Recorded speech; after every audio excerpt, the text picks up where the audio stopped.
You don't see this every day.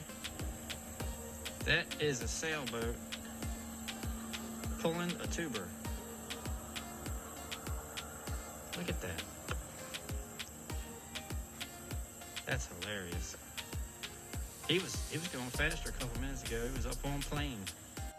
The joys of water sports. One of the main reasons that some people will get out on the water. There's a million different ways you can get out there and enjoy yourself, and water sports is definitely one of them. And we're going to talk about some of the different ways of enjoying your time on the water by doing different water sports today. Welcome back, guys, to this week's episode of Boneheaded Boaters of the Week. The most asked question on internet forums and boating is absolutely, can my Honda Odyssey tow my 10,000-pound boat? But the second most asked question is, what type of vessel should I get for what I plan to do on the water? So this is one of the key things in boating, is determining how you plan to spend your time on the water. And if you're going to be one of those water sports bros, you're probably going to want to get a specific type of vessel designed for your mission purpose out on the water. Now, that can be a tough one to decide. There are plenty of water sports to get involved in, and some that some people probably don't even think about. I mean, heck, let's be honest about this. Sometimes just getting the boat off the trailer or off the dock and out into the water can be a sport of its own.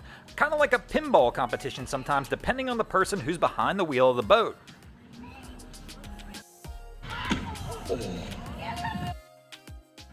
I mean, boating in general can be a sport, right? I mean, it's called power sports for a reason, and sometimes just the act of boating itself is all the sports action you'll need, as it can be a difficult, challenging time out there on the water, especially if you wind up hitting Karen's boat. So you may be asking yourself now, what kind of water sports are there? Well, we'll start with one of my favorite ones, which is going to be those full send boys. That's right, they've turned this into a sport. They're out there trying to one-up each other every day out on the water, seeing who can send it the furthest. I promise, watch some of the videos of the inlets and you'll understand what I'm talking about.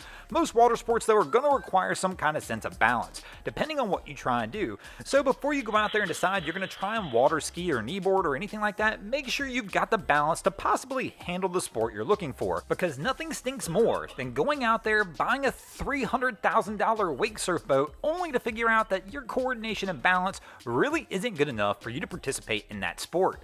I mean, a lot of boating in general has to do with precision. A lot of times, just a few inches in boating can be the difference between things going right and things going terribly wrong. Now, I'm not saying you have to be a professional athlete or you need to be an acrobat or something like that out there to enjoy yourself having fun in water sports on the water. I mean, really think about it. We see 5-year-olds kneeboarding. How hard can it be? But the reality is for some of us, depending on the sport, it's going to be harder than we think. Everything looks easy sometimes, and it's not always the same when you actually try and take the action and perform it. So one of my biggest recommendations on this, if you're unsure what kind of boater you want to be out there in the water, go ahead and go out and rent a boat. Try the sport you want to try. Make sure it's something that you're capable of doing.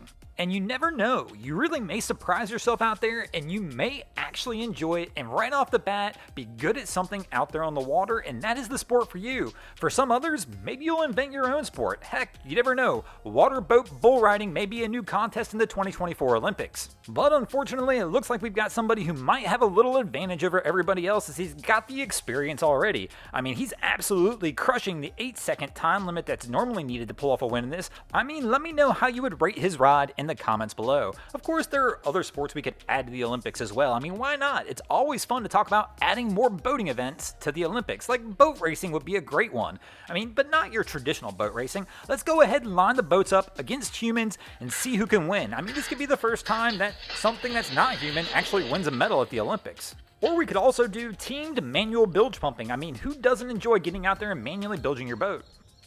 Boneheaded Boaters of the Week. Pumping out their jet ski bilge while standing on the floating jet ski platform. Can't fix stupid, can you? No, you can't, but that doesn't mean we can't add the event. And of course, what kind of Olympics would be complete without a boat ramp scene?